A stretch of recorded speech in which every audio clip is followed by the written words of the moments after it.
For New Life Ranch, Executive Director Tom Graney says 2020 was set to be a banner year for the organization. We had great hopes for 2020, and being larger than that, having more people ever coming for summer camp and retreats, outdoor education, community ministries. We were really excited about what 2020 had in store.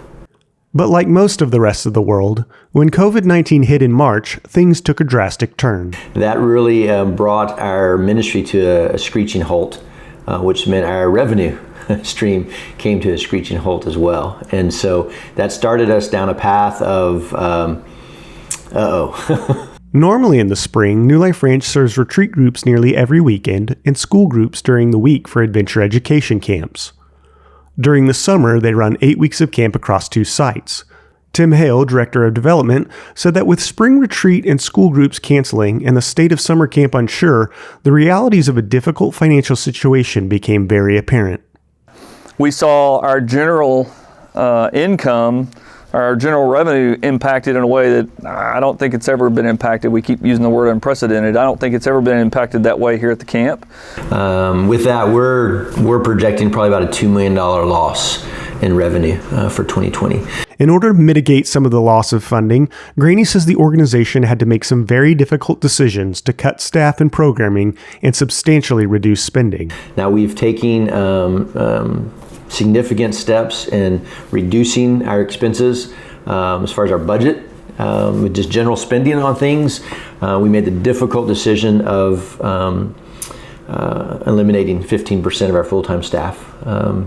Certainly for me, the hardest thing I've ever had to do, professionally, personally, emotionally, having to let 7 staff go full-time, people that we knew and loved and had a great relationship with.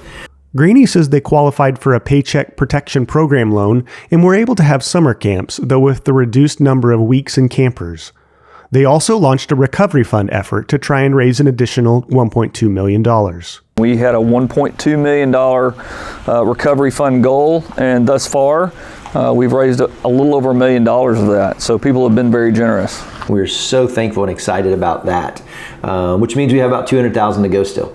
And honestly, even at that point, it's not going to hurt if we had 300 come in. I mean, as we move into the fall, I'm probably just as anxious financially with how slow retreat ministry has been. Hale says that the recovery fund will allow New Life Ranch to continue this year without the need to make deeper and possibly more damaging cuts to the ministry, as well as making some necessary updates and repairs to camp. There's a good chunk of money baked into the recovery fund that covers some needed engineering for the dam, some maintenance that we need on the waterfront to make sure that it's still viable and can be used in the way we're accustomed to using it. So there's still $100,000 of scholarship dollars we need that's baked into that recovery fund. So if we raise that additional $200,000 between now and the end of the year, it puts us in a really good position to also complete our scholarship goal. And then apart from that, just general revenue. As I said before, we lost a lot of business in the spring, have continued to lose business in the fall, and in order to replace those dollars, we need to bring those dollars in some way. So yes, if we exceed the $200,000, it will be used in a very important way. But despite everything that has happened this year, Graney says he will look back on 2020 as a year where God remained faithful to New Life Ranch. At the end of the day, I would say that COVID didn't win, the gospel did. A pandemic isn't stopping the gospel of Jesus Christ. This past summer again, even though we were down, each and every week we had kids repenting of sin and giving their life to Jesus because of the gospel of Jesus Christ. We had kids praying and making decisions and committing to follow Him more closely because of the gospel of Jesus Christ in their life, work in their life. And so for me, as difficult as these past months have been, I wouldn't want to do them again. But if I had to accomplish things that we have in impacting other people's lives, I would go through it again.